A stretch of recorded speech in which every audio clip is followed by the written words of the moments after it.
കോഴിക്കോട് പന്തീരങ്കാവ് ഗാർഹിക പീഡന കേസിൽ പോലീസ് വീഴ്ച ആരോപിച്ച് പന്തീരങ്കാവ് സ്റ്റേഷനിലേക്ക് യൂത്ത് കോൺഗ്രസ് മാർച്ച്. അഭിജിത്ത് മുഴക്കുന്ന കോഴിക്കോട് നിന്ന് കൂടുതൽ വിവരങ്ങളുമായി ചേരുന്നു. അഭിജിത്ത്, എന്താണ് വിശദാംശങ്ങൾ?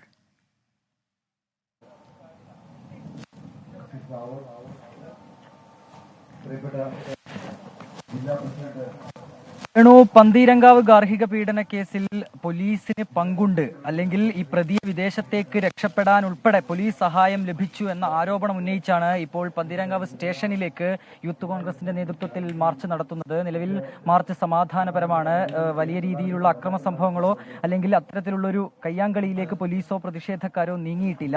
ഏതായാലും വലിയ രീതിയിലുള്ള ആരോപണമാണ് ഇത്തരത്തിൽ പോലീസിനെതിരെ ഈ കുടുംബം ഉന്നയിച്ചതിന് പിന്നാലെ ഈ പ്രതിപക്ഷ പാർട്ടികൾ ഒന്നാകെ ഏറ്റെടുക്കുന്നത്. പ്രധാനമായും യൂത്ത് കോൺഗ്രസ് കൃത്യമായ രീതിയിൽ കഴിഞ്ഞ ദിവസം പറഞ്ഞത്, ഈ പന്തീരങ്കാവിലെ പോലീസ് ഉദ്യോഗസ്ഥർ ഈ പരാതിയുമായി യുവതി എത്തിയ സമയത്ത് കൃത്യമായി പരിഗണിച്ചില്ല. ഒപ്പം തന്നെ രാഹുലിനെ വിദേശത്തേക്ക് കടക്കുന്നതിൽ ഉൾപ്പെടെ പന്തീരങ്കാവ് ഐ.ടിയുടെ സഹായം ലഭിച്ചിട്ടുണ്ട് എന്ന ആരോപണം ഉൾപ്പെടെ നിലനിൽക്കുന്നുണ്ട്.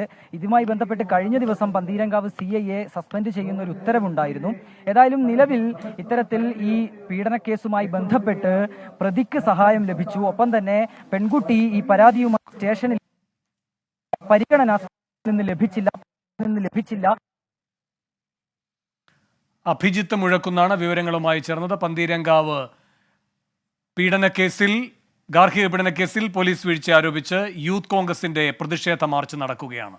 ലോകത്തെവിടെയായാലും ഏത് സമയത്തും 24 വാർത്തകളും ഓഗ്മെന്റഡ് റിയാലിറ്റി പാക്കേജുകളും എക്സ്പ്ലെയിനറുകളും വിശദമായി കാണാൻ ഞങ്ങളുടെ യൂട്യൂബ് ചാനൽ നിങ്ങൾക്ക് സബ്സ്ക്രൈബ് ചെയ്യാം.